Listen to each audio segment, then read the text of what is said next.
All right. Good morning, Lagos. Good morning, Nigeria. Good morning, Africa. Good morning, anywhere you are listening to this from. This is Follow the Money brought to you by Nairametrics. My name is Ugodre, and I do this every Monday, 8 to 8:30.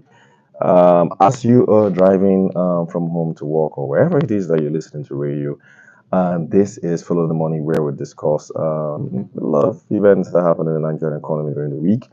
Focus mostly on markets. We're going to be talking about stock market a lot today. We're going to be talking about stock market a lot on this program because that is exactly what we do. A lot happened during the week. If you haven't noticed, it was a very busy week for the stock market. We did hit some incredible new highs. Again, the bulls are really on steroids.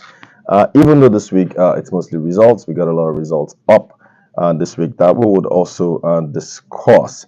But before we get into the key discussions today, something strange happened. Was it over the weekend? We did hear that ECOWAS countries, Mali, Burkina Faso, and the Republic, have basically decided to pull out of ECOWAS.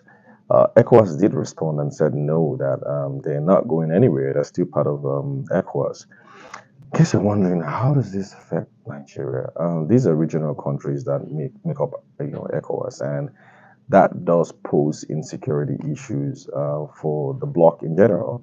Of course, these countries are landlocked, so how do they also expect to get things moving into trade moving into their countries, in and out of their countries? And those countries do rely a lot on their big neighbors, Nigeria, Ghana, Senegal, and co. So pretty interesting to see how this pans out.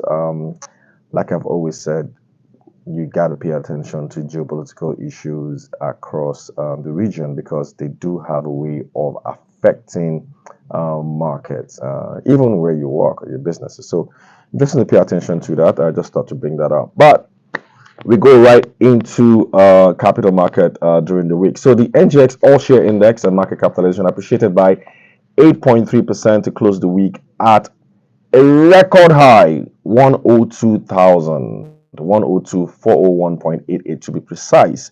Um, of course, taking the NGX market capitalization now to 56 trillion. So officially, the Nigerian Stock Exchange is now around 25% of our GDP. So it used to be less than 15% this time last year. So now we're looking at 25% of GDP, which I mean looks like we're now getting traction. For context, for most developed economies, their stock market is usually over 80% of GDP, sometimes over 100% of GDP. So we're seeing our stock market at 25% of GDP, still relatively small. And this perhaps is why some people tend to say, hey, look, why do you think that the bulls are on steroids? I mean, like the bulls should be on steroids logically because assets are undervalued, perhaps, for the reason of FX. And so that is why stocks are flying high, and they're not going to keep flying high. They're not going to stop flying high so long as the exchange rate keeps depreciating. It's a very strange analogy, even though they do have a point. If you have assets that you bought in Naira and you dollarize those assets, they tend to depreciate in the local currency versus the foreign currency. So it appears what investors are doing is, reflecting those prices in foreign currency. But I mean, is that what the fundamentals really say? I mean, are their profits also going up like that? I mean, are they also reflecting that in their prices as they move on or in tandem? If they are, then perhaps maybe that point is solid. But if they're not, you really do need to think about that clearly.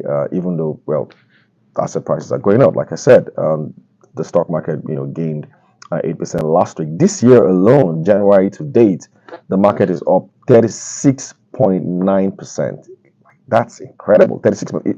January is not even done yet, and this year already we're up 36.9%, on track to be one of the best Januaries on record.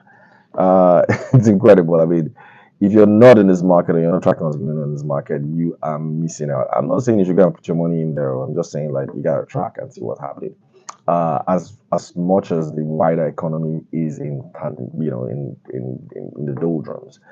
People are going through a lot of hardship. People are seeing their purchasing power dwindle by the day. Exchange rate is depreciating like wildfire. But the stock market has its own different, ideas. I mean, it's up 36.9%. They must be seeing something that we're not seeing. Because, I mean, stocks are often the bellwether of the economy. So people say that, they tend to see farther than some of you on Main Street because they know that maybe this is just a phase in the economy and things are going to pass. And so for that reason, valuations are up. We used to have like five companies worth 1 trillion. Now we have over uh, over six, seven companies or eight worth 1 trillion. In fact, Dangote Cement joined, no, not joined. They broke records by becoming the first Nigerian company to be worth over 10 trillion naira. That's like over $10 billion or thereabout now. So we now have a 10 times unicorn. I mean, like unicorns are companies that are worth $1 billion in Nigeria, and we do know that you can mostly find unicorns around, startups and all that. But now you have Nigerian quoted companies that are now worth $1 billion now. So of course, I reeled them out last week. In case maybe you missed it, I mean, the likes of Zenith Bank, GTB Access, Seplat, Hero Power, First Bank, you got the entire Fugas in there, UBA. They're all worth over 1 trillion naira now. And of course, you have Boa Cement, Boa Food, Dangote Cement, of course, MTN, Airtel, and of course, Seplat. Sort of like a cross section of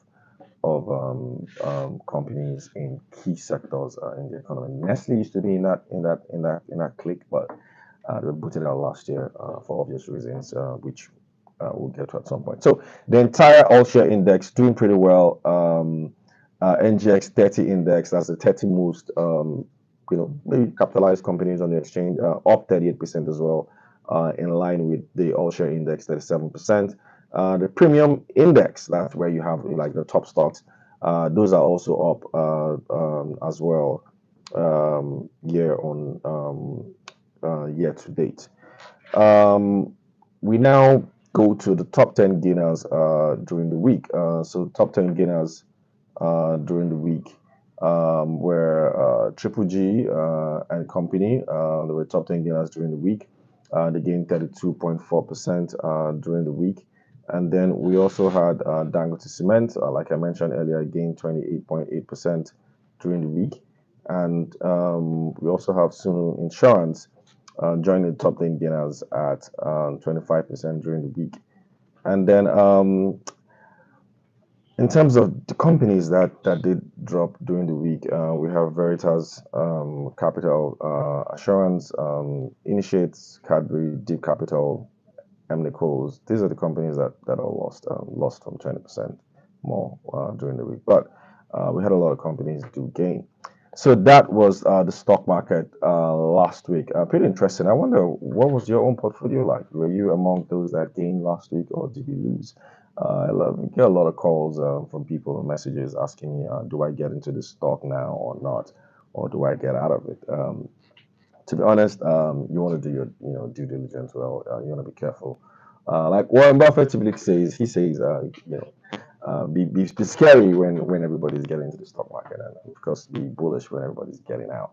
I don't really know whether that works now because we've been scared for the last few weeks, but we're seeing stocks fly.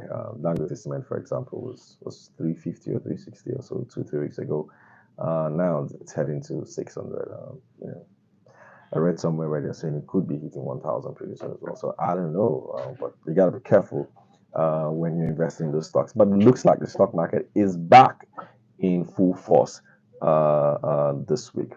All right, so we go to earnings bleeds. There were a number of results out last week. Of course, this is the period in the year where you have companies start to release their end of year reports. So what tends to happen is that they release on audited accounts first, early enough, like January, February. You see a lot of them release on audited accounts, and then those accounts get audited, and then get the final results maybe like in March. But we need to get this result early on because they tend to determine how investors want to allocate their funds in their portfolio, how investors see those companies, rather than wait for a protracted period to get the results out. And so we did see some unaudited accounts pop up last week, and you're going to see a lot more this week. So, like I mentioned, we're in the earnings bleeds period, and Cadbury was one of the companies that first released this result. Cadbury released is full year 2023 unaudited results.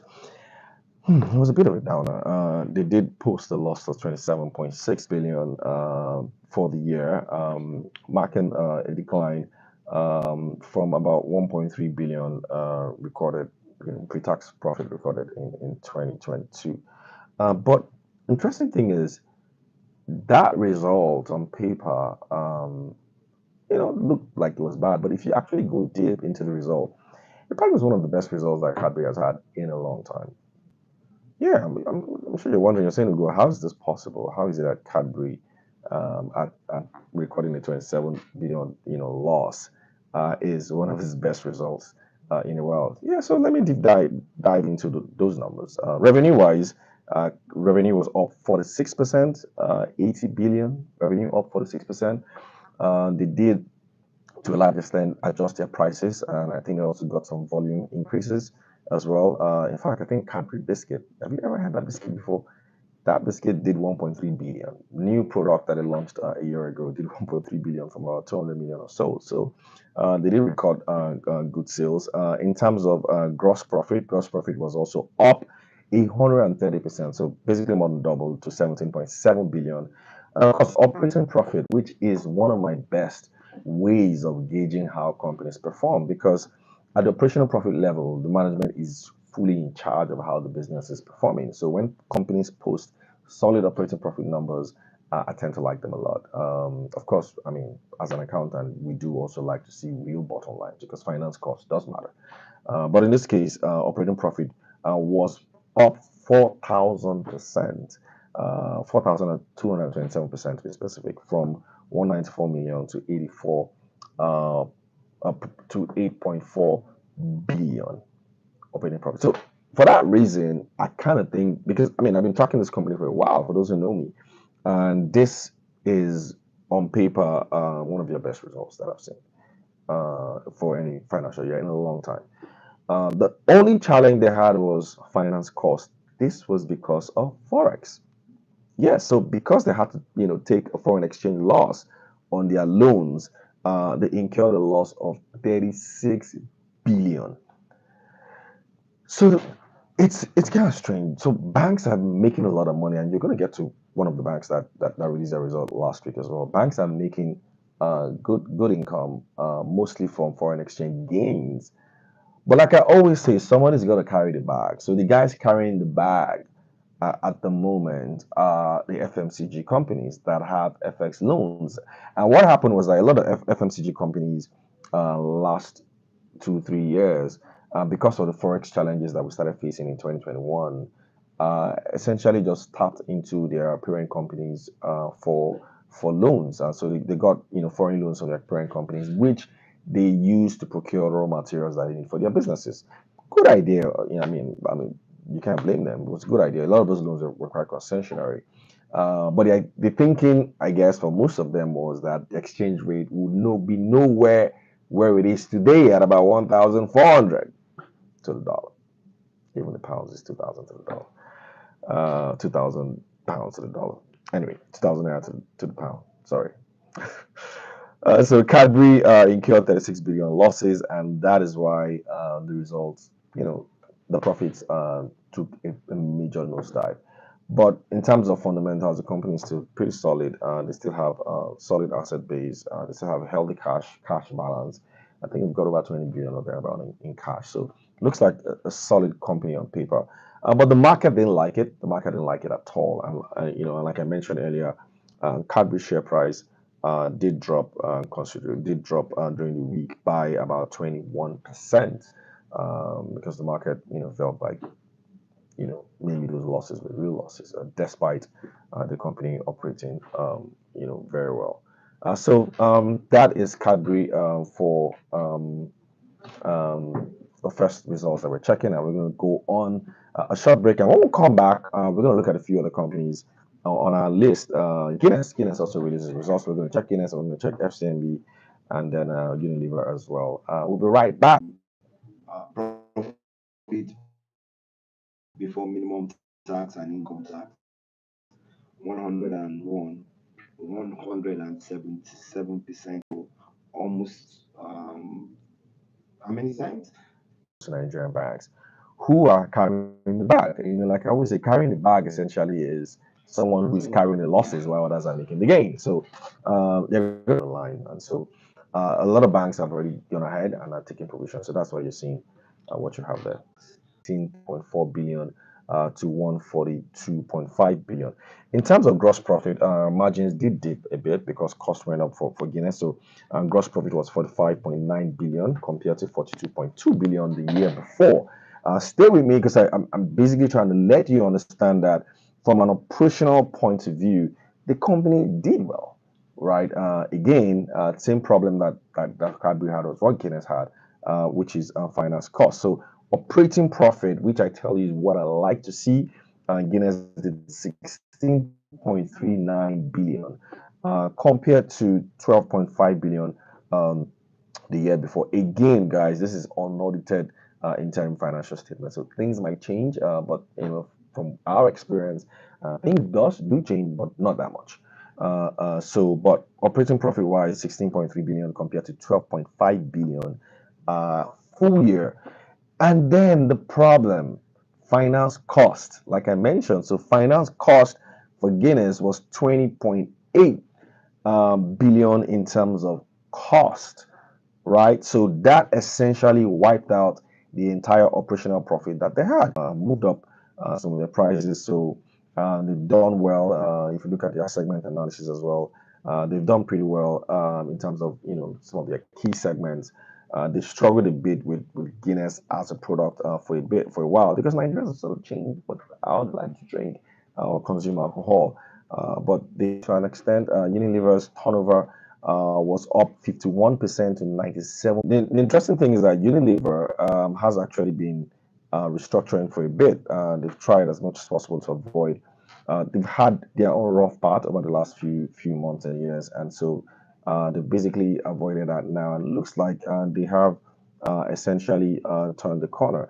In fact, in terms of finance cost for them was just 4 billion compared to 318 million in finance gains the year before.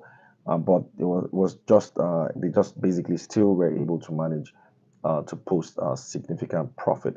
So that essentially are the companies that we're covering this week on Follow the Money. Time is almost up for us, but before I go, I want to quickly just run on a couple of things that happened during the week. So during the week, the group managing director of the exchange, Anthony Popola, said that the exchange is working with regulators to in line with global, Best expectations, practices. best practices, and all that. We did also have an article out there in terms of best performing mutual funds. You can check it out on Nairametrics.